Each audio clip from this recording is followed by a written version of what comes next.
Assalamualaikum warahmatullahi wabarakatuh. Perkenalkan, nama saya Nur Aini. Saya mahasiswa dari IAIN Jember, program studi Bimbingan dan Konseling Islam. Untuk memenuhi tugas dari mata kuliah entrepreneurship, kali ini saya akan mengambil materi tentang strategi bisnis seorang sahabat Rasulullah SAW, yaitu Sayyidina Utsman bin Affan. Beliau dikenal dengan kedermawanannya, dan aset bisnisnya pun tidak diragukan lagi. Utsman adalah salah satu dari Khulafaur Rasyidin yang menggantikan Umar bin Khattab. Lebih tepatnya, beliau adalah khalifah ketiga yang berkuasa pada tahun 644 sampai 656. Wow, lama banget ya.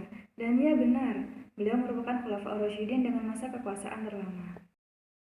Selain dikenal sebagai pribadi yang soleh, jujur, dan lembut, beliau juga dikenal dengan kedermawanannya. Kisah tentang kedermawanan beliau dapat kita saksikan hingga saat ini. Harta warisan peninggalan Utsman bin Affan sebagai hasil dari berbisnis dengan Allah pada masa beliau masih hidup. Baru-baru ini diketahui bahwa Utsman bin Affan memiliki rekening bank di salah satu bank di Saudi, yang mana atas nama beliau sendiri. Rekening tersebut merupakan rekening yang digunakan untuk menampung harta Utsman bin Affan dari wakaf usahanya yang masih berjalan hingga saat ini dan dikelola baik oleh pemerintah di Arab Saudi. Kok bisa ya Utsman bin Affan memiliki rekening atas namanya sendiri hingga saat ini? Nah, ceritanya bermula saat kota Madinah mengalami kesulitan air. Sedangkan satu-satunya sumber air yang tersisa adalah sebuah sumur yang bernama Sumur Raumah yang dimiliki oleh seorang Yahudi, dengan mensyaratkan siapapun harus membayar untuk mendapatkan air dari sumur tersebut. Kemudian Sayyidina Utsman datang dan menawar sumur tersebut dengan harga tinggi. Awal mulanya si pemilik sumur menolak. Kemudian Utsman pun melancarkan strategi negosiasinya. Bagaimana kalau aku beli setengahnya dari sumurmu? Jika engkau setuju menjual setengahnya kepadaku, maka kita akan memiliki sumur ini bergantian.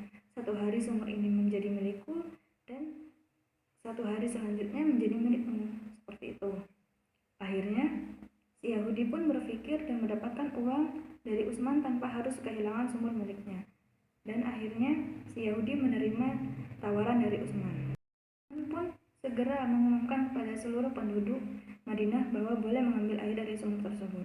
Akan tetapi, kebesokan harinya si Yahudi mendapati sumur miliknya sepi pembeli karena penduduk Madinah masih memiliki persediaan air di rumah.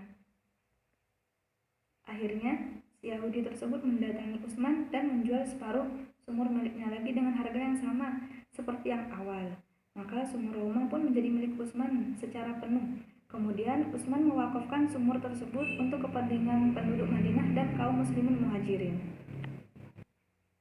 Setelah sumur tersebut diwakafkan untuk kaum muslimin, beberapa waktu kemudian tumbuhlah di sekitar sumur tersebut beberapa pohon kurma dan terus bertambah hingga kini berjumlah 1.550 pohon.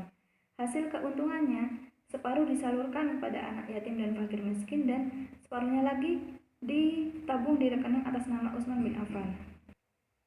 Begitulah kisah sekaligus sejarah tentang keberadaan rekening bank atas nama Utsman bin Affan dan bisnis yang diwakafkan oleh Utsman bin Affan 1400 tahun yang lalu dan masih bertahan hingga kini. Bukti tentang bagaimana berbisnis dengan Allah itu suatu perniagaan yang tidak pernah merugi, bahkan menguntungkan berlipat-lipat pahala yang senantiasa berkelanjutan tanpa henti. Bahkan saat manusia itu sendiri sudah meninggal. Mungkin itu saja yang dapat saya sampaikan. Kurang lebihnya, terima kasih dan mohon maaf apabila ada kalimat yang kurang berkenan. Wassalamualaikum warahmatullahi wabarakatuh.